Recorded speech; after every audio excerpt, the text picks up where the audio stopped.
നമസ്തേ. ജനം സ്പെഷ്യൽ എഡിഷനിലേക്ക് സ്വാഗതം.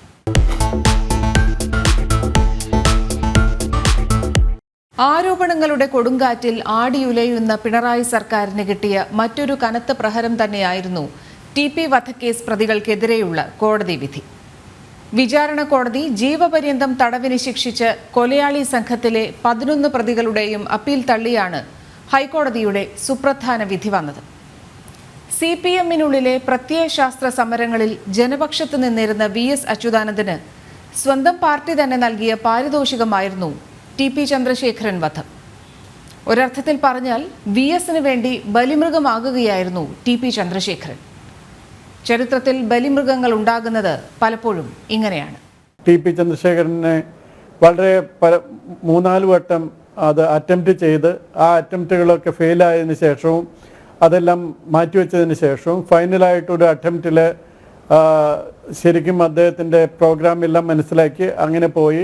അങ്ങനെ രാത്രി തിരിച്ചു പോകുമ്പോൾ തിരിച്ചു പോകുന്ന സമയത്ത് വേലൈഡ് ചെയ്ത് വഴിയിലിട്ട് തടഞ്ഞ് വെട്ടിക്കൊല്ലുകയായിരുന്നു ചെയ്തത്. മാത്രമല്ല, ഇതിൽ ഉൾപ്പെട്ടിരിക്കുന്ന പല പ്രതികളും, ഇതിൽ ശിക്ഷിക്കപ്പെട്ടിരിക്കുന്ന പല പ്രതികളുമൊക്കെ തന്നെ കണ്ണൂർ ജില്ലയിൽ ഉണ്ടായിട്ടുള്ള ഏകദേശം 9ഓളം മർഡർ കേസുകളിൽ പ്രതിയാണെന്ന് നമുക്ക് കണ്ടെത്താനും സാധിച്ചിട്ടുണ്ട്. അതായത് അവർ ആദ്യമായിട്ടൊരു കൊലപാതകം നടത്തുന്നതല്ല, ഇത് സ്ഥിരമായിട്ട് ചെയ്യുന്ന ഒരു ഗ്രൂപ്പിൽപ്പെട്ട ആൾക്കാർ തന്നെയാണ് ഇത് ചെയ്തത് എന്നുകൂടി അന്ന് മനസ്സിലാക്കാൻ സാധിച്ചിരുന്നു. നമുക്കിപ്പോൾ നിയമപരമായിട്ട് ഇതിൽ കൂടുതലായിട്ടുള്ള വിഭാഗങ്ങളെ ഇതിൽ ബന്ധിപ്പിക്കുന്ന വിധത്തിലൊരു എവിഡൻസ് ഉണ്ടാകണമെങ്കിൽ കോൺസ്പിറൻസിയുടെ കേസ് കൂടുതൽ ശക്തമായിട്ട് മുന്നോട്ട് പോകണമായിരുന്നു. ഇന്നത്തെ പോലെയുള്ള ഒരു സാങ്കേതിക സംവിധാനം ഉണ്ടാകണമായിരുന്നു. അങ്ങനെയാണെങ്കിൽ തീർച്ചയായിട്ടും നമുക്ക് കണ്ടെത്താൻ ആരെല്ലാം ഇതിൻ്റെ പുറകിലുണ്ടായിരുന്നു എന്ന്. കേരളത്തിലെ CPM-ൻ്റെ ചരിത്രത്തിൽ അടുത്ത കാലത്തൊന്നും ഈ കേസിൻ്റെ ഉണ്ടാക്കിയ ഒരു പ്രകമ്പനം അവരിൽ നിന്ന് വിട്ടുപോകുമെന്ന് ഞാൻ കരുതുന്നില്ല. കാരണം കേസ് വീണ്ടും കോടതിയിൽ വരുമ്പോൾ ഇനി എന്താണ് ഹൈക്കോടതിയിലൊക്കെ ഉണ്ടാകുമെന്ന് നമുക്ക് പ്രവചിക്കാൻ പറ്റില്ല. കാരണം ആ അന്വേഷണം ആ രീതിയിലാണല്ലോ മുന്നോട്ട് പോകുന്നത്. ഒരു നയവ്യതിയാനത്തിൻ്റെ ഭാഗമായിട്ട് പാർട്ടിയിലുണ്ടായ ഒരു പ്രശ്നമാണല്ലോ ഇത്. കാരണം ഏറാമല ഗ്രാമപഞ്ചായത്ത് ഭരണവുമായി ബന്ധപ്പെട്ടിട്ടാണല്ലോ ഈ പ്രശ്നത്തിൻ്റെ തുടക്കം തന്നെ. അന്ന് CPM ഭരിച്ചിരുന്നു. ജനതാദളിന് എസിന് അവിടെ പ്രസിഡന്റ് സ്ഥാനം കൊടുക്കാൻ വേണ്ടിയുള്ള ഒരു പാർട്ടി തീരുമാനത്തിനെ അന്നത്തെ അവിടുത്തെ CPM-ൻ്റെ നേതാക്കളായ TP ചന്ദ്രശേഖരൻ കൂട്ടരൊക്കെ എതിർത്ത് ആ രീതിയിലാണല്ലോ പിന്നെ ഇതിലേക്ക് വന്നത്. അപ്പോൾ ഇതൊരു നയവ്യതിയാനത്തിൻ്റെ ഭാഗമാണ്. അപ്പോൾ അതിൽ നിന്നും ഉണ്ടായ ഒരു സംഭവമാണിത്. അപ്പോൾ പാർട്ടിക്ക് ഇതുവരെ അവരുടെ അണികളോട് ഇതിൻ്റെ സത്യാവസ്ഥ പറയാൻ പറ്റിയിട്ടില്ല. TP-യും KK രമയും വാർത്തകളിൽ നിറയുമ്പോൾ സമാനമായ ജീവിത പശ്ചാത്തലത്തിലൂടെ സഞ്ചരിച്ച മറ്റൊരു ജീവിതകഥയും ഓർമ്മയിൽ എത്തുകയാണ്. പ്രമുഖ തെന്നിന്ത്യൻ താരം സൂര്യയും ജ്യോതികയും ചേർന്ന് നിർമ്മിച്ച് ജ്ഞാനവേൽ സംവിധാനം ചെയ്ത ജയ് ഭീം എന്ന തമിഴ് ചിത്രത്തിന് ആധാരമായത് ഈ സംഭവകഥയാണ്. തമിഴ്നാട്ടിലെ അധസ്ഥിത വർഗമായ ഇരുള ഗോത്രത്തിൽപ്പെട്ട രാജാക്കണ്ണിന്റെ തിരോധാനത്തെ തുടർന്ന് ഭാര്യ സെങ്കനി തന്റെ ഭർത്താവിന്റെ മരണകാരണം അന്വേഷിച്ച് നടത്തുന്ന ജീവിത സമരമാണ് കഥാപശ്ചാത്തലം. അഭിഭാഷകനായ ചന്ദ്രുവും ഒരു സംഘം ചെറുപ്പക്കാരും സെങ്കനിക്കൊപ്പം ചേരുന്നതോടെ കഥ മറ്റൊരു വഴിയിലേക്ക് വികസിക്കുകയാണ്. തമിഴ്നാട്ടിൽ നടന്ന ഒരു യഥാർത്ഥ സംഭവത്തിന്റെ ദൃശ്യാവിഷ്കാരമായിരുന്നു ഈ ചിത്രം. വിഷപ്പാമ്പുകളെയും എലികളെയും പിടിച്ച് ജീവിച്ചിരുന്ന ഇരുള ഗോത്രവർഗത്തിൽപ്പെട്ട ദമ്പതികളായിരുന്നു രാജാക്കണ്ണും സെങ്കനിയും. ഒരു ഗൗണ്ടറുടെ വീട്ടിൽ മുറിക്കുള്ളിൽ ഇഴഞ്ഞു കയറിയ പാമ്പിനെ പിടിക്കാൻ രാജാക്കണ്ണ് നിയോഗിക്കപ്പെടുന്നതോടെയാണ് അവരുടെ ജീവിതം ദുരന്തത്തിലേക്ക് നീങ്ങുന്നത്.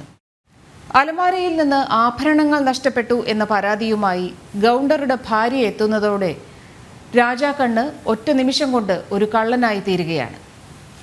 പോലീസ് മോഷണ കേസ് റിപ്പോർട്ട് ചെയ്ത് രാജാക്കണ്ണിന്റെ വീട്ടിലേക്ക് അതിക്രമിച്ചു കയറി. സ്ഥലത്തില്ലാതിരുന്ന രാജാക്കണ്ണിനെ കിട്ടാതെ ഗർഭിണിയായ സെങ്കനിയെ പോലീസ് അതിക്രൂരമായി ഉപദ്രവിക്കുന്നു. സെങ്കനിയെ മാത്രമല്ല, ആ കുടുംബത്തിലെ എല്ലാവരെയും. രാജാക്കണ്ണിനെ കണ്ടെത്താനാകാത്തതിൻ്റെ ദേഷ്യം മുഴുവൻ പോലീസ് ആ പാവങ്ങൾക്കെതിരെ പ്രയോഗിച്ചു. ഒടുവിൽ രാജാക്കണ്ണ് പോലീസ് പിടിയിലായി. പിന്നീട് രാജാക്കണ്ണിനെ ആരും കണ്ടില്ല. രാജാക്കണ്ണിന്റെ തിരോധാനത്തോടെ സെങ്കനി മറ്റൊരു സ്ത്രീയായി മാറുകയാണ്. അതുവരെ ഭർത്താവിനൊപ്പം കൃഷിയിടത്തിൽ ജീവിച്ചിരുന്ന സാധാരണ സ്ത്രീയിൽ നിന്ന് പ്രതികാരദാഹിയായ മറ്റൊരു സ്ത്രീയായി അവർ രൂപാന്തരപ്പെടുകയാണ്. ഗോത്രവർഗക്കാർക്കിടയിൽ പ്രവർത്തിക്കുന്ന ചന്ദ്രു എന്ന അഭിഭാഷകന്റെ സഹായത്തോടെ ഭർത്താവിനെ കണ്ടെത്താനുള്ള അവരുടെ ശ്രമം ആരംഭിക്കുകയാണ്. ഹൈക്കോടതിയിൽ ഹേബിയസ് കോർപ്പസ് ഫയൽ ചെയ്യുമ്പോൾ കീഴ്ക്കോടതിയിൽ ഹർജി ഫയൽ ചെയ്യാനാണ് ഹൈക്കോടതി പോലും അവരെ ഉപദേശിക്കുന്നത്. കോടതി പോലും തനിക്കെതിരാണെന്ന ദുഃഖസത്യത്തിനു മുമ്പിലും സെങ്കനി പതർന്നില്ല. ഹേബിയസ് കോർപ്പസ് കേസുകളിൽ സാധാരണമല്ലാത്ത സാക്ഷി വിസ്താരം എന്ന ആവശ്യവുമായി കോടതിക്ക് മുമ്പിൽ സെങ്കനി വീണ്ടും എത്തി. കേരളത്തിലെ രാജൻ കേസിനെ മുൻനിർത്തിയുള്ള അഡ്വക്കേറ്റ് ചന്ദ്രുവിന്റെ വാദമുഖങ്ങൾക്ക് മുമ്പിൽ കോടതി ആ ആവശ്യം അംഗീകരിച്ചു. അറസ്റ്റിലായ അന്ന് രാത്രി തന്നെ രാജാക്കണ്ണ് പോലീസിന്റെ കസ്റ്റഡിയിൽ നിന്ന് ചാടിപ്പോയതായി പോലീസിന് വേണ്ടി ഹാജരായ സോളിസിറ്റർ ജനറൽ വാദിച്ചെങ്കിലും സാക്ഷിമൊഴികളിലെ വൈരുദ്ധ്യം 3 പോലീസുകാരെ അഴിക്കുള്ളിലാക്കി. ആഴ്ചകളോളം നീണ്ട തെരച്ചിലിനൊടുവിൽ പോണ്ടിച്ചേരിയുടെ അതിർത്തി പ്രദേശത്ത് സംസ്കരിക്കപ്പെട്ട നിലയിൽ രാജാക്കണ്ണിന്റെ മൃതദേഹം കണ്ടെത്തുന്നു. ഒരു വാഹനാപകടത്തിൽ രാജാക്കണ്ണ് മരിച്ചു എന്നായിരുന്നു പോലീസ് ഭാഷ്യം. പോസ്റ്റ്മോർട്ടത്തിൽ വാരിയലിലൊടിഞ്ഞ് ഹൃദയത്തിൽ തറച്ചാണ് രാജാക്കണ്ണ് മരിച്ചതെന്ന് കണ്ടെത്തുന്നു. എന്നാൽ അതൊരു വാഹനാപകടത്തിന്റെ ബാക്കി പത്രമാണെന്ന് പോലീസ് വാദിക്കുന്നു. സെങ്കനി പിന്തിരിയാൻ തയ്യാറല്ലായിരുന്നു. അനീതിക്കെതിരെ ഇരുള ഗോത്രത്തെ ഒന്നാകെ സംഘടിപ്പിച്ച് ഒരു ജീവിത സമരം തന്നെ അവർ ആരംഭിക്കുന്നു. സാധാരണ ഇന്ത്യൻ സാഹചര്യങ്ങളിൽ നിന്ന് വ്യത്യസ്തമായി ആ സമരം അവിശ്വസനീയമായ വിജയത്തിലാണ് അവസാനിക്കുന്നത്. ആ വിജയം സെങ്കനിയുടെ മാത്രമല്ല, അനാഥമാക്കപ്പെട്ട ഒരുപാട് സ്ത്രീ ജീവിതങ്ങളുടെ വിജയം കൂടിയാവുകയാണ്. നഷ്ടപരിഹാരമായി ലഭിച്ച വീടിന്റെ പാലുകാച്ച ദിവസം അഡ്വക്കേറ്റ് ചന്ദ്രുവിന്റെ മുമ്പിൽ പത്രം വായിച്ചിരിക്കുന്ന സെങ്കനിയുടെ 8 വയസ്സുകാരി മകളിലാണ് ചിത്രം അവസാനിക്കുന്നത്. ചന്ദ്രുവിനെ അനുകരിച്ച് കാലിന്മേൽ കാൽ കയറ്റി വെച്ചിരിക്കുന്ന ആ പെൺകുട്ടിയെ കൗതുകപൂർവ്വം നോക്കി നിൽക്കുന്ന ചന്ദ്രുവിനെ പോലെ തന്നെ പ്രേക്ഷകരും ആ നല്ല കാഴ്ചയ്ക്ക് സാക്ഷികളാവുകയായിരുന്നു. തമിഴ്നാട് ഗൂഡല്ലൂരിലെ കാമപുരം പോലീസ് സ്റ്റേഷനിൽ ലോക്കപ്പ് മർദ്ദനത്തിൽ കൊല്ലപ്പെട്ട രാജാക്കണ്ണ് എന്ന യുവാവിന്റെ ജീവിതം ലോകമറിഞ്ഞത് ഈ ചിത്രത്തിലൂടെയായിരുന്നു. ജസ്റ്റിസായി വിരമിച്ച പ്രശസ്ത അഭിഭാഷകൻ ചന്ദ്രുവായി ചിത്രത്തിൽ അഭിനയിച്ചത് നിർമ്മാതാവ് കൂടിയായ സൂര്യയായിരുന്നു. അഡ്വക്കേറ്റ് ചന്ദ്രു തമിഴ്നാട്ടിൽ ജീവിച്ച മറ്റൊരു ടി.പി. ചന്ദ്രശേഖരനായിരുന്നു. 1996 പഴങ്കുടി ഇരുളർ പാതുകാപ്പ് സംഘം എന്ന പേരിൽ ഇരുള ഗോത്ര വിഭാഗത്തെ ചേർത്ത് ഒരു സംഘടന അദ്ദേഹം ഉണ്ടാക്കി. CPMന്റെ നിയന്ത്രണങ്ങൾക്കപ്പുറത്തുള്ള സ്വതന്ത്ര ചിന്താഗതിയെ പാർട്ടി പിന്തുണച്ചില്ല എന്നു മാത്രമല്ല, പിന്തിരിപ്പിക്കാൻ ശ്രമിക്കുകയും ചെയ്തു.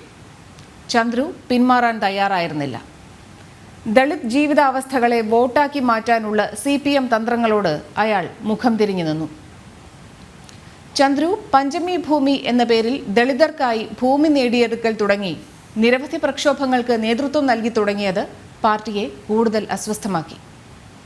1988 കുലംകുത്തി എന്ന മുദ്രകുത്തി CPM ചന്ദ്രുവിനെ പുറത്താക്കുന്നിടത്തോളം ആ അസ്വസ്ഥത വളർന്നു. ഇന്നോവ കാറിൽ ലോലഹൃദയരായ ജീവൻ രക്ഷാപ്രവർത്തകരൊന്നും എത്താത്തതുകൊണ്ട് മാത്രം അദ്ദേഹം ഇപ്പോഴും ജീവിച്ചിരിക്കുന്നു. പ്രത്യയശാസ്ത്ര പ്രകടനങ്ങൾക്ക് ഒരുപാട് സാധ്യതകൾ ഉണ്ടായിട്ടും കേരളത്തിലെ വിപ്ലവ സിംഹങ്ങൾ ഈ സിനിമയെ സ്പർശിക്കാതിരുന്നതിൻ്റെ കാരണവും മറ്റൊന്നല്ല. ഭരണകൂടം ഒരനുഷ്ഠാനം പോലെ എതിർ ശബ്ദങ്ങളെ നിശബ്ദരാക്കുന്ന ലൈവ് ഷോകൾ മലയാളിയുടെ സ്വീകരണ മുറിയിലെ സ്ഥിരം കാഴ്ചയാണ്. മലയാളി അത്തരം കാഴ്ചകളുമായി എന്നേ പൊരുത്തപ്പെട്ട് കഴിഞ്ഞിരിക്കുന്നു. തൻ്റെ പ്രിയപ്പെട്ടവൻ്റെ രക്തത്തുള്ളികളോടൊപ്പം ചിതറിത്തെറിക്കുന്നത് തൻ്റെ ജീവിതം കൂടിയാണെന്ന് തിരിച്ചറിയുമ്പോഴും പ്രതികരണശേഷി നഷ്ടപ്പെട്ടു പോകുന്ന സ്ത്രീ ജീവിതങ്ങളെയാണ് കേരളം അധികവും കണ്ടിട്ടുള്ളത്. അവിടെയാണ് ടി.പി. ചന്ദ്രശേഖരൻ്റെ പ്രിയതമ വ്യത്യസ്തയാവുന്നത്. എന്താണ് ടി.പി. ചന്ദ്രശേഖരൻ ചെയ്ത കുറ്റം? അന്ന് ടി.പി. ചന്ദ്രശേഖരനെ കൊലപ്പെടുത്തിയ ശേഷം പാർട്ടി ഒരുപാട് ന്യായീകരണങ്ങൾ നടത്തി, പ്രതികൾക്ക് വേണ്ടി സഹായം ചെയ്തു, അങ്ങനെ ഒരുപാട് വിഷയങ്ങളുണ്ട് നമുക്ക് ചർച്ച ചെയ്യാനായിട്ട്.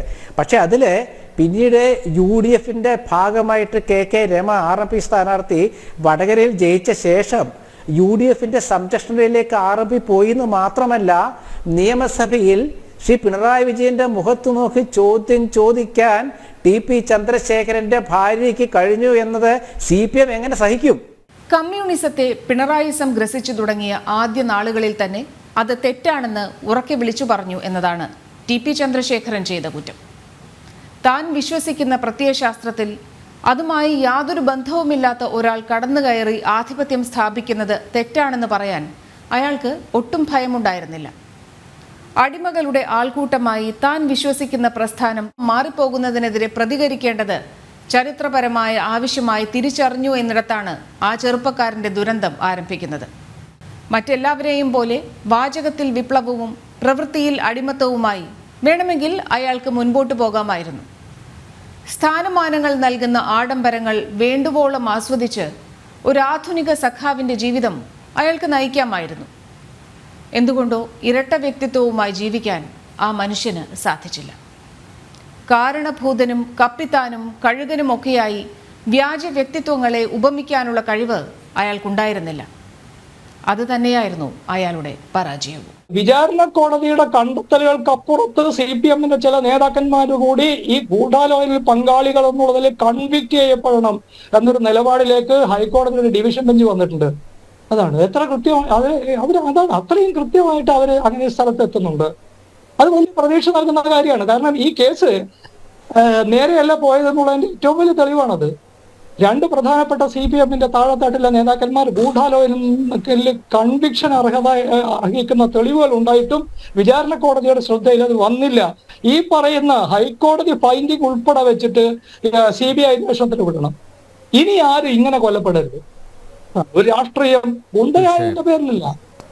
ഗുണ്ടയായതിന്റെ പേരിലല്ല. ചന്ദ്രശേഖരൻ ഗുണ്ടായതല്ല. അയാൾ ആ വീട്ടിലെ ആ നാട്ടിലെ സർവ്വ ആളുകളുടെയും കൂടെ കല്യാണത്തിന് ചോറ് വിളമ്പലും രോഗികൾ ആശുപത്രിയിൽ കൊണ്ടുപോക്കും ഇങ്ങനെ കാര്യങ്ങൾക്ക് വേണ്ടി രാവിലെ 6 മണിക്ക് വീട്ടിൽ നിന്ന് ഇറങ്ങിയാൽ രാത്രി 11-12 മണിക്ക് വീട്ടിൽ ഇടയ്ക്ക് ചിലപ്പോൾ ഉച്ചക്കൊക്കെ പോയാൽ പിന്നെ വീട്ടിൽ കയറി പോകുന്ന തന്റെ ബൈക്കുമായിട്ട് ഒരു പൾസർ ബൈക്കിൽ പകൽ 6-7 പഞ്ചായത്തുകളിൽ സഞ്ചരിച്ചുകൊണ്ടിരുന്ന ഒരുത്തനാണ്. ബൈക്കിൽ കൂടെ കയറ്റുമായിരുന്നില്ല. കാരണം മരിക്കുകയാണെങ്കിൽ ഞാൻ ഒറ്റക്ക് മരിച്ചാൽ മതി എന്നൊരു നിലപാട്. അങ്ങനെ ഒരാളെ കണ്ടിട്ടുണ്ടോ കേരളം? അതാണ് 40 വണ്ടിയുടെ അകമ്പടിയിലാണ് കേരള മുഖ്യമന്ത്രി പോകുന്നതെന്നാണ് ഞാൻ കണ്ടതാണ്. ഇവരെയൊക്കെ ദീർഘകാലമായിട്ട് അറിയാം. ചന്ദ്രശേഖരൻ കൊല്ലുകയാണെങ്കിൽ കൊല്ലട്ടെ എന്ന് പറഞ്ഞിട്ട് ഒറ്റക്കൊരു പൾസർ ബൈക്കിൽ പകൽ നടന്നു. അങ്ങനെയാണ് 10 അയാളെ കൊല്ലാൻ പറ്റിയത്. അയാളെ കൂടെ ഒരു സർവീസ് റിവോൾവറുമായിട്ട് ഒരു പോലീസുകാരന്റെ ഗാർഡ് ഉണ്ടായിരുന്നെങ്കിൽ അയാളൊന്ന് മരിക്കുമോ? ഏറ്റവും ചുരുക്കിയിട്ട് കൊടിസുനിയെ പോലെ ചില വിദ്വാന്മാർ അവിടെ കൊല്ലപ്പെടില്ലേ അയാൾ മരിച്ചാലും? ആൾക്കൂട്ട കൊലകളിലും ലോക്കപ്പ് മർദ്ദനങ്ങളിലും രാഷ്ട്രീയ കൊലപാതകങ്ങളിലും ചിതറിത്തെറിച്ച മനുഷ്യ ശരീരങ്ങളുടെ കഥകൾ മലയാളിക്ക് പുതുമയൊന്നുമല്ല. എന്നാൽ സ്വന്തം പാർട്ടിയുടെ എതിർവാദത്തെ 51 വെട്ടിൽ അവസാനിപ്പിച്ചതിന് കേരള ചരിത്രത്തിൽ സമാനതകൾ ഒന്നുമില്ല. കേരളം കണ്ട ഏറ്റവും നിഷ്ഠുരമായ രാഷ്ട്രീയ കൊലപാതകങ്ങൾ ഒന്നായിരുന്നു ടി.പി. ചന്ദ്രശേഖരൻ്റെ. ഇതിന് സമാനമായിട്ട് എൻ്റെ അറിവിൽ 2 കൊലപാതകങ്ങൾ മാത്രമാണ്. ഒന്ന് KT ജയകൃഷ്ണൻ, 2 ആലപ്പുഴയിലെ രഞ്ജിത്ത് കൊലക്കേസ്. കാരണം കൊല ചെയ്യണം എന്ന് മാത്രമല്ല, ആ കൊല ചെയ്യുന്ന രീതിയിലൂടെ ഒരു സന്ദേശം ചിലർക്ക് നൽകുവാനുണ്ടെന്ന രീതിയിലാണ് കൊലപാതകം നടത്തിയത്. ടി.പി. ചന്ദ്രശേഖരൻ മരിച്ചത് 51-ലധികം വെട്ടുകൾ കിട്ടിയിട്ടാണ്. ഒരാളെ കൊല്ലണമെങ്കിൽ അതും ഇത്രയും ആളുകൾ സംഘം ചേർന്ന് 10-ലധികം ആളുകൾ സംഘം ചേർന്ന് ആ പാവപ്പെട്ട മനുഷ്യനെ ഒറ്റയ്ക്ക് കിട്ടി വെട്ടിക്കൊല്ലണമെങ്കിൽ വളരെ എളുപ്പം കൊല്ലാമായിരുന്നു. പക്ഷെ 51 വെട്ടുകളാണ്. ഈ 51 വെട്ടുകൾ 51 സന്ദേശം ബന്ധപ്പെട്ട ആളുകൾക്ക് നൽകാനാണ് എന്നുള്ളത് പകൽ പോലെ വ്യക്തമാണ്. ഏതാണ്ട് ആ രീതിയിൽ തന്നെയാണല്ലോ നമ്മുടെ പാവപ്പെട്ട രഞ്ജിത്ത് ശ്രീനിവാസൻ. എത്ര വെട്ടുകളാണ് ആ മനുഷ്യൻ്റെ ദേഹത്തുണ്ടായത്. നമ്മുടെ ജയകൃഷ്ണൻ മാഷ് താൻ പഠിപ്പിക്കുന്ന വളരെ പിഞ്ച് കുഞ്ഞുങ്ങളുടെ മുമ്പിൽ വെച്ച് പകല് വെട്ടി നുറുക്കി കൊല്ലുമായിരുന്നു. ഈ 3 കൊലപാതകങ്ങളും രാഷ്ട്രീയ കേരളത്തിൽ നടുക്കിയ കൊലപാതകങ്ങളാണ്. അതിൽ രാഷ്ട്രീയ ഉത്തരവാദിത്തമില്ല എന്ന് ഭാവിക്കുന്നതോ വാദിക്കുന്നതോ മൗഢ്യമാണ്, വിഡ്ഢിത്തരമാണ്. കാരണം പകൽ പോലെ വെളിച്ചമാണ് അതിലൂടെ. പൂർവ്വരൂപത്തിലാക്കാനാകാതെ ചിന്നിച്ചെതറിപ്പോയ ആ മുഖം കണ്ട് ഭയന്ന മറ്റു മുഖങ്ങളാണ് ഇപ്പോൾ അടിമക്കുപ്പായത്തിന്റെ ആത്മബലത്തിൽ വിപ്ലവകാരികളായി വിലസുന്നത്. പ്രതികരണശേഷി നഷ്ടപ്പെട്ട ഒരു പൊറാട്ട് നാടക സംഘമായി കേരളത്തിലെ CPM ചുരുങ്ങിപ്പോയത് അങ്ങനെയാണ്. ഇരുട്ടിലെവിടെയോ തന്നെയും കാത്ത് ഒരു ഇന്നോവ കാർ തയ്യാറായി നിൽപ്പുണ്ട് എന്ന ഭയം ഒന്നുകൊണ്ട് മാത്രമാണ് രാജഭക്തി എന്ന സുരക്ഷിതത്വത്തിലേക്ക് അവർ നിർലജ്ജം താഴ്ന്നു പോകുന്നത്. കുലം കുത്തിയെന്നാക്ഷേപിച്ച് സായുജ്യമടഞ്ഞവർ സ്വയം കുലം കുത്തിയായി രൂപാന്തരപ്പെടുമ്പോഴും നിശബ്ദരാകേണ്ടി വരുന്നതും അതുകൊണ്ടാണ്. ഒരു ശിക്ഷിക്കപ്പെട്ട ജയിൽ പുള്ളി സാധാരണ ഒരു ജയിലിൽ താമസിക്കുന്ന പോലെയല്ല ഇവർ താമസിക്കുന്നത്. ഇവർക്ക് പുറത്തു പോകാൻ കൂടുതൽ സൗകര്യം ലഭിക്കുന്നുണ്ട്. അതുകൊണ്ട് ശിക്ഷ ഇവരെ സംബന്ധിച്ചിടത്തോളം സാമാന്യേന പറഞ്ഞാൽ ശിക്ഷയല്ല, അത് ഒരു നിയമപുസ്തകത്തിൽ എഴുതി വെച്ചിരിക്കുന്ന അല്ലെങ്കിൽ കോടതി വിധിയിൽ എഴുതി വെച്ചിരിക്കുന്ന ഒരു കാര്യം മാത്രമായിട്ട് മാറുന്നു. ഇതെല്ലാം ശരി തന്നെയാണ്. അപ്പോൾ ഇപ്പോഴും അവർ ശിക്ഷിക്കപ്പെട്ടെങ്കിലും ആ ശിക്ഷ അവർ ശരിക്കും അനുഭവിക്കുന്നില്ല എന്നുള്ളതൊരു യാഥാർത്ഥ്യം തന്നെയാണ്. ഇതിൻ്റെ പിന്നിൽ ഏതോ ഗൂഢാലോചനയുണ്ട് എന്ന് അന്വേഷണ ഉദ്യോഗസ്ഥന്മാർക്ക് ബോധ്യപ്പെട്ടിട്ടാണ് പ്രത്യേക ക്രൈം നമ്പറായി ഗൂഢാലോചന മാത്രം രജിസ്റ്റർ ചെയ്ത് ആ അന്വേഷണം എവിടെ എത്തി? ഈ പ്രതികൾ കൊട്ടേഷൻ സംഘങ്ങളെപ്പോലെ പ്രവർത്തിക്കുന്നവരാണ്. ആര് കൊട്ടേഷൻ കൊടുത്തു? ഏത് ഭാഗത്തുനിന്ന് കൊടുത്തു? ഏറാമല ഒഞ്ചിയം ഭാഗത്ത് മാത്രമാണോ അവിടുത്തെ നേതാക്കന്മാർ മാത്രമാണോ നിയന്ത്രിച്ച്? അതോ പുറത്തുള്ളവരുണ്ടോ? കേരളത്തിലെ ജനങ്ങൾക്ക് അറിയാൻ അവകാശമുണ്ട്. ഇത് രാഷ്ട്രീയ നേതൃത്വമാണോ, പോലീസിൻ്റെ തീരുമാനമാണോ, അല്ലെങ്കിൽ മറ്റാരുടെങ്കിലും തീരുമാനം കൊണ്ടാണോ ഗൂഢാലോചന കേസ് നിശ്ചലമായി പോയത്, മുന്നോട്ട് പോകാതിരുന്നത്? ഇത്രയും വിദഗ്ധരായ പോലീസ് ഉദ്യോഗസ്ഥന്മാരുണ്ടായിട്ടും ഗൂഢാലോചന കേസ് നിർജീവമായി പോയത് എന്തുകൊണ്ടാണെന്ന് അറിയാൻ കേരളത്തിലെ ജനങ്ങൾക്ക് അവകാശമുണ്ട്. കാരണം ഇതിൽ രാഷ്ട്രീയ വ്യതിയാനം കൊണ്ടാണ്, രാഷ്ട്രീയമായ വ്യതിചലനമാണ് കൊലപാതകത്തിന് കാരണം എന്നുള്ളത് ഇന്ന് തർക്ക വിഷയമല്ല. അങ്ങനെ ചെയ്തെങ്കിൽ ആരാണത് തീരുമാനിച്ചത്? ആരുടെ നിർദ്ദേശപ്രകാരമാണ് ഈ കൊട്ടേഷൻ സംഘം അവിടെ അവരെ ഇറക്കുമതി ചെയ്തത്? ആരാണ്? ഇത്തരം കാര്യങ്ങൾ അന്വേഷിക്കണ്ടേ? ഇത്തരം കൊലപാതകങ്ങൾ ആവർത്തിക്കുന്നത് കേരളത്തിലെ ജനങ്ങൾക്ക് ഇഷ്ടമില്ല. പ്രത്യേകിച്ചും ഒരു രാഷ്ട്രീയ പ്രവർത്തകനും തൻ്റെ രാഷ്ട്രീയ വിശ്വാസം കൊണ്ട് കൊലപാതകം ചെയ്യപ്പെടുന്നത് കേരളത്തിലെ ജനങ്ങൾ അംഗീകരിക്കുന്നില്ല.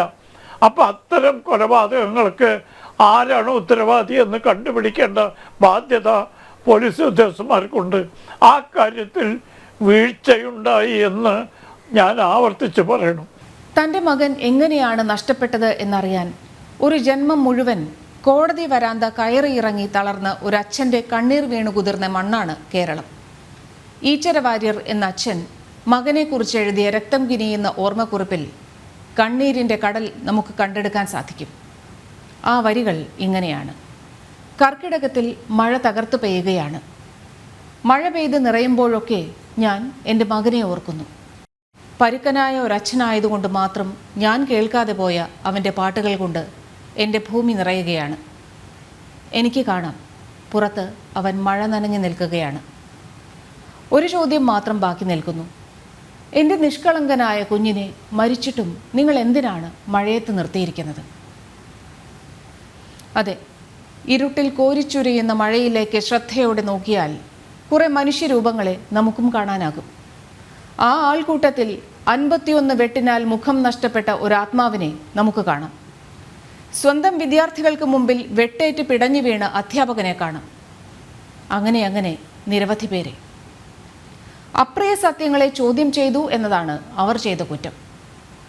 ചുറ്റുമതിൽ ഉയർത്തിക്കെട്ടിയതുകൊണ്ടോ ലക്ഷങ്ങളുടെ കർട്ടനുകൾ കൊണ്ടോ ആ കാഴ്ച മറയ്ക്കാൻ ശ്രമിച്ചാലും മഴ പെയ്ത് തീരുന്നതുവരെ അവർ അവിടെ തന്നെ ഉണ്ടാകും.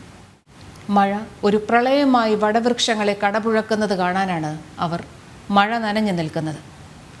ചില അവസാനങ്ങൾ കാണാതെ അവർ തിരിച്ചു പോകില്ല. മഴ സാന്ത്വനം മാത്രമല്ല, സംഹാരം കൂടിയാണ്. ജനം സ്പെഷ്യൽ എഡിഷൻ പൂർണ്ണമാവുകയാണ്. വീണ്ടും അടുത്ത ആഴ്ച. നമസ്തേ.